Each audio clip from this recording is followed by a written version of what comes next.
Good evening. We have a developing story, a breaking news story tonight. A major earthquake has hit Haiti to the south and east of the U.S. and Cuba, magnitude 7.0, making it the largest quake ever recorded in this region, according to the U.S. Geological Survey.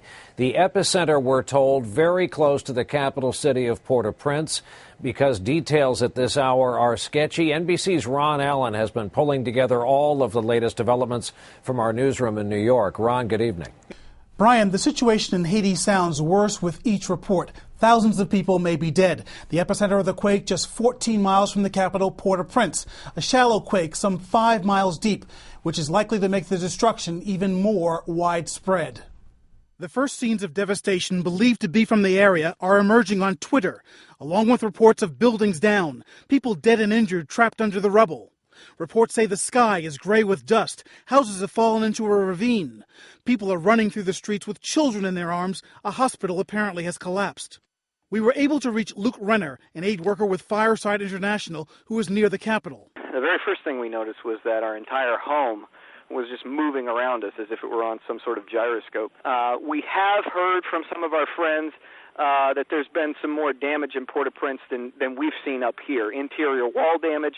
We're hearing reports that a hospital was knocked down. Port-au-Prince is more of a 2, 3, 4-story kind of a city, and so it's not at all a surprise to me to hear that some structures may be failing and coming down there.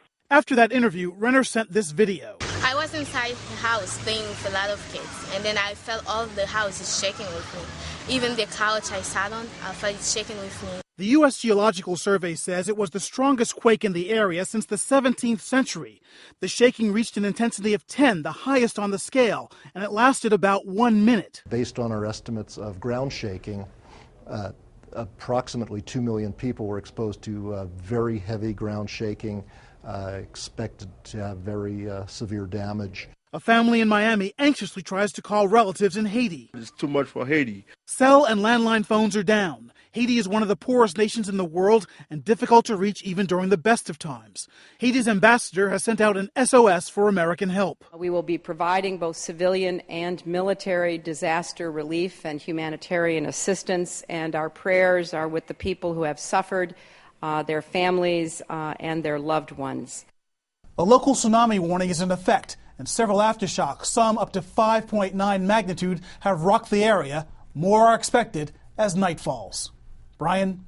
Indeed, it'll deserve watching through the night. Ron Allen getting us started in our New York newsroom. Ron, thanks.